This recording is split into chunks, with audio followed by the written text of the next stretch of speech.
¿De Brasil? De Brasil para saber Sí, dónde estamos, de Brasil, ¿no? en realidad, pero que es un tema que nos tendría que preocupar a todos, ¿verdad? Exactamente. Porque hay un problema de carácter ya continental en lo que la gente diría que es un problema de la izquierda.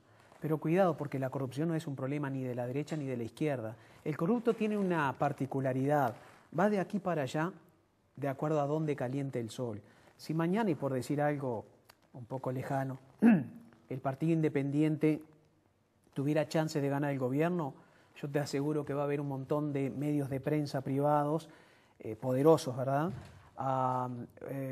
Empresarios, lobistas, que van a ir corriendo a apoyar al Partido Independiente en ese caso. Y sobre todo los que manejan el mundo financiero y económico y aquellos que suelen hacer negocios y negociados con el Estado. Yo te estoy hablando de diferentes países, no te estoy hablando en particular de Uruguay, aunque sí puse como ejemplo al Partido Independiente. ¿Qué quiero decir? Que cambie, que pongas el gobierno que pongas, tú vas a ver siempre a los mismos lobos rondando las arcas del Estado, ¿verdad? Yo quiero comenzar diciendo lo menos inesperado de mi parte quizá, que el Partido de los Trabajadores en buena medida merece lo que está sucediendo.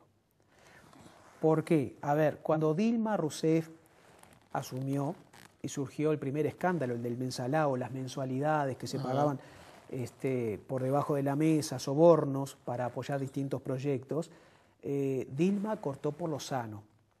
Echó a uno, echó a otro, hasta 8 no paró, ¿verdad? Y eso apenas comenzaba. Pero luego en su primer gobierno. Exacto. Pero, sin embargo, la corrupción de Petrobras continuó. Y no sé si no continúa todavía, afectando a gente de los diferentes partidos.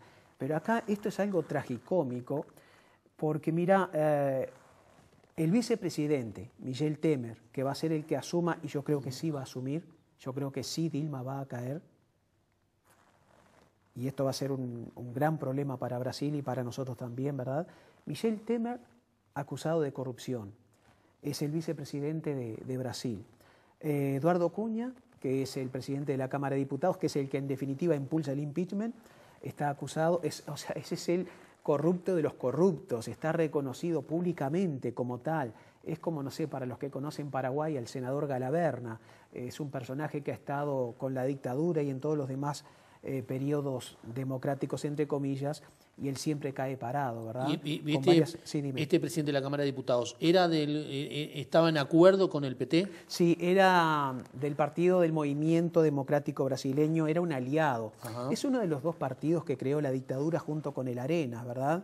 Después por esas cosas que de pronto la gente olvida en el tiempo, la gente tiene mala memoria. Sí, sí, memoria corta tiene la gente. Quedó al corto plazo como si fuera un partido cuasi opositor de la dictadura. Lo que aquí fueron el Partido Colorado y Nacional en su momento, después de la apertura democrática. Pero ese partido es muy hábil, pero te quería completar la idea. De los 531 diputados, 222 están investigados por corrupción. O sea, casi todo el mundo está metido en la rosca. Y la única que no tiene una acusación por corrupción es Dilma Rousseff. Entonces, ver a Cunha poniéndose de juez y verdugo, porque fue un juicio sumario y va a ser un juicio sumario, de Dilma Rousseff, poner en la balanza la moral de uno y de otro, realmente es tragicómico. Pero vai ter luta, como dicen en Brasil ahora, es una frase muy popular, van a tener lucha. Porque mirá lo que pasó hace poquito nomás. Marco Aurelio, que es un ministro del Tribunal Supremo de Justicia, sí, acaba de decir que si no encuentran un argumento jurídico, o sea, un delito para achacarle a Rousseff, puede llegar a apagar las velas. Ahora, claro, hay otro ministro, Luis Barroso, que se opone a lo que dice Marco Aurelio. O sea que ahora está todo el mundo atento a ver qué opina el Tribunal Supremo de Justicia, porque es el único que puede decir se termina el juicio. ¿Qué quiso decir Marco Aurelio con eso de apagar las velas? De cortar el juicio político por inconstitucional. Y es claramente inconstitucional. Esto lo citaba Romano en Buscadores, un periodista, digo, no quiero arrogarme yo el descubrimiento, pero... Muy buen periodista. Exacto, muy bueno. A un periódico de centro-derecha de Alemania, de derecha catalogó esto como un circo, como una payasada. Diarios de Argentina de ultraderecha lo han catalogado de la misma manera.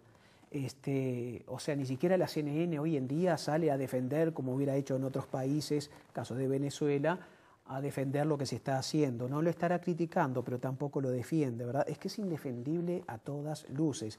Cuando comenzaban a argumentar, que dicho sea de paso, a las mujeres no las dejaron argumentar. Era una rechifla, era una gritería, ¿viste? No, parecía un circo romano, realmente lamentable la Cámara de Diputados de los brasileños. Yo estuve viendo el fin de semana un desastre, ¿no? Pero algunos gritando al punto de que se les quebraba la voz, diciendo que votaban por el impeachment por su hijo, por su hija, por su esposa, ¿sí? Para que no le descubran las cuentas en Suiza, ¿será? Porque muchos de los que gritaban así de esa manera, por la patria, por Dios, porque allá todavía se jura por Dios, en los actos políticos, ¿verdad? Eso está en la Constitución. Muchos de ellos, la mayoría, eran y son corruptos. Y juzgando a la única persona que no está acusada de corrupción. ¿Y de qué se acusa? ¿Cuál es la base? Diríamos acá, a ver, de desviar. Desviar no, ¿eh? Desviar es una palabra porque cuando uno dice desvío, sí, esto que estaba por una obra pública se lo metió en el bolsillo. No, vamos a aclararlo. Dilma Rousseff no está acusada de llevarse ni una sola moneda al bolsillo. ¿Bien? Y tiene toda una vida con una trayectoria intachable en tal sentido. Lo que sí hizo en el 2014, en medio de una crisis económica, o sea, hubo un freno del crecimiento, como acá se está dando, ¿bien? El problema que tiene el Uruguay este año, me lo decía Pepe Goncalves, que estuvo contigo hace poco, ¿verdad? Sí. Mirá si estaremos mal, que el problema de Uruguay este año es que va a crecer. Le robé la frase, ¿verdad? Sí, capaz que crecemos solamente un 1,5%, en el peor de los casos, 1,5%, pero cuidado, Brasil va a crecer 0 y Argentina va a estar por ahí también, ¿verdad? Si no peor, si no hay decrecimiento. Pero en definitiva lo que me preguntaba sobre Rousseff, el Parlamento, lo que ya sería el Parlamento, le había aprobado un presupuesto, ¿bien? Debido a esa crisis, ella tuvo que sacar dinero que estaba destinado a algunas cosas para determinadas obras sociales. Retrasó el pago a lo que acá sería el Banco Central del Uruguay, pero el Banco de Brasil, un dinero que tenía que depositar para otras previsiones, pero que tenían un vencimiento más adelante. Ellos le llaman maquillaje de cuentas. Esto lo han hecho, yo no digo que esté bien, es una irregularidad administrativa clara. Pero esto lo han hecho todos los presidentes desde el retorno de la democracia hasta ahora en Brasil.